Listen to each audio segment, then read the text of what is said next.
Okay. All right. Try not to perspire all over everything. All righty, dear. Yes, ma'am. Okay.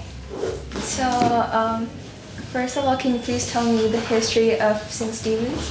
Amen. All right. So, St. Stephen, I'm going to say 1872, I think it was, that the church was started. We are 152 years old. We have been serving on the west side of Chicago for all of these years. We're at our present location is here at 3042 West Washington Boulevard, but we used to be at 2000 West Washington, but we had a fire that took place in 1999. But we have been serving God, making an impact on the community. We have, like I said, try to make a difference in the lives that we're privileged to engage. The membership has always been a strong membership. We've actually have assisted in building hospitals. One of the hospitals out of Chicago, Providence Hospital, actually St. Stephen was a part of making sure that hospital was established. And so we just have tried to make a difference with those that we engage, be it the congregation or the community. What I will say about the church is that our reach is more than just saying who's in the church, who's a part of the church, but we believe that taking care of the community is important too. And so we've been doing that for 152 years. Yeah, so yeah. And so in general, what do you think is the different role, what do you think is the difference of the role between traditionally African American churches and other churches in the community? Well, it's a major difference. The major difference is this. For the African American community, the church has been the staple.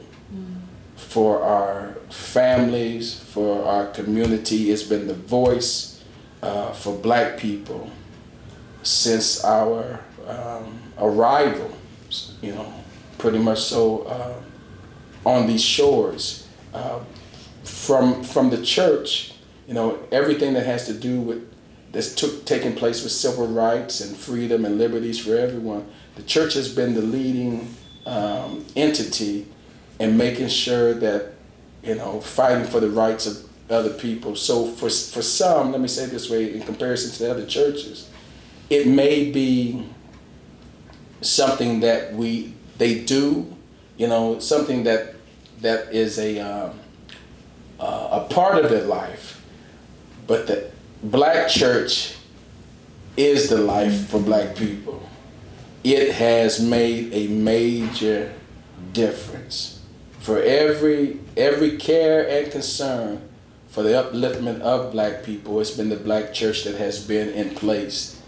Again, whether it was trying to deal with the evils of slavery, whether it was dealing with the evils of during the civil rights time, the church has always been in the forefront of making a difference. Our leaders have always traditionally come from the church. Mm-hmm. And so it's an entity that we look as a life force of moving forward, helping us become and do all that we believe God desires to do in our lives. So, yeah. Mm-hmm. So at this forefront, with all these work, with all these aspirations, what would you say is the biggest challenge that St. Stephen's have faced or African American churches have faced? Well, you have those who, so let me say it this way. We recognize that the Bible talks about we're made in God's likeness and God's image. But not all people have held that thought. So that even when you look at our Constitution, the Constitution talked about that we were 3/4 of a human. because of because of, let's say, systemic racism and some of the dehumanizing things that have taken place, there's still those who have in their minds that black people don't have don't have the right for this or don't have the right for that. Even in 2024, you would think that those walls would have been torn down by now, but there's still structures in place that hold us back from knowing the liberties that we should have for people being able to fulfill, what some call the American dream. We still have things in place that try to hinder those things. And so even as a church, we've had to try to fight those who still bring about oppression.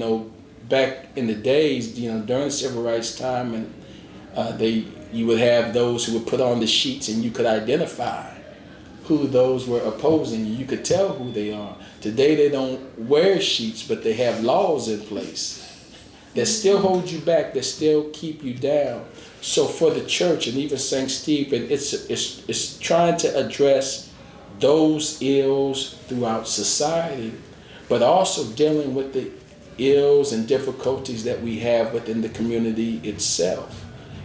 So it's almost like you're fighting on two different fronts. The one front has to do with society, but the other front has to do with the community. How do you lift up a community that in so many ways has been battered and bruised psychologically, emotionally, physically, spiritually, so that they can see themselves in the same way that God sees them. So that's the challenge of the church. Now, I'm not saying that we're not making waves with it, but it's a constant battle. It's a constant struggle. When you look at we look at the various freedoms and things that people do. You can say anything, you can do anything, and sometimes we have those who just seem to move themselves towards areas that are not necessarily beneficial to the community. So not only, again, are you opposing or fighting against those who have who made it clear that we are against you, but you also have those difficulties within your own community now to try to help, help change the mind, have a better understanding of who they are. If you tell a people that they are not for a long period of time, after a while they start to believe that, and they may function and act in such a way. So it's trying to build those who are hurting, those who are going through great difficulties. It's trying to get them to see themselves, as I mentioned before, in the same way that God sees them. Mm-hmm. And that can be a struggle. It can be a struggle. We're not without hope. We're going to keep doing what we're doing, but it can be a struggle, definitely. Really hard work. Mm-hmm. Yeah. So, in particular for the things that St. Stephen's has done mm-hmm. now or in history, what is the biggest challenge that St. Stephen's has faced? Well, it's what I spoke of as far as those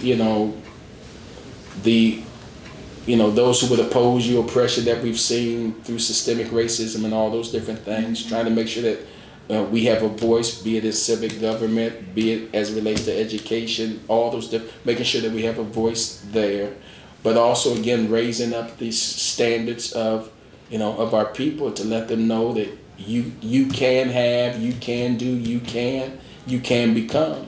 One of the things, I don't want to say personally, but one of the things that the churches had to deal with, did have to overcome as well, is, as I mentioned to you, in '99, we had a fire that completely destroyed our building, and so we weren't able to, the house of worship is meaningful, as you can imagine, for the black church, and so not being able to gather where we used to gather, where we gathered for so many years, it weighed heavy upon the heads and hearts of the congregants.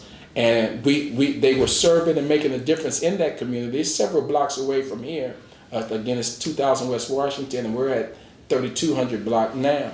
But we were making an impact and making a difference there. And then you lose your building and you lose what has been your foundation, and now you know, we had churches, thank God for at the church of St. Malachi, I believe First Baptist Congregational Church assisted us as well, but it was also overcoming the fact that you were without a home for a while. So we've been here in this building since 2008, but we went a long while with not having our own place of worship. Now God still showed up wherever we were, when we served and when we gathered together. The pastor, my predecessor, who eventually became my presiding elder, Albert D. Tyson, he did a tremendous job holding the people together, keeping them together. But the challenges have been persistent, and they've come from various sides. You know, it just all depends. There's always something that we're trying to get accomplished, to advance, to uplift, to encourage our people. So, and you know, with some of the difficulties in society now, you know, you try to make sure that your seniors have everything that they need. You want to make sure that people have health care. We got food deserts in various places, and so here at the church we serve a hot meal on Wednesdays and Thursdays from 3 to 5. We have a soup kitchen. And again, it's trying to not just talk about Jesus, but it's actually trying to demonstrate Jesus or the love of Jesus with those that you come in contact with. But we're having to deal with all of that. We never know who's going to be here on a Sunday morning. So we've had training in mental health first aid, because you never know who's coming through your doors and what they may have gone through, what they may have faced. So we try to address every facet of a person's life. We may not be able to do everything, but we want to try to do as much as possible to make a difference. Wow. Yeah. Wow. Yeah. So good. And now, okay, let me cut this.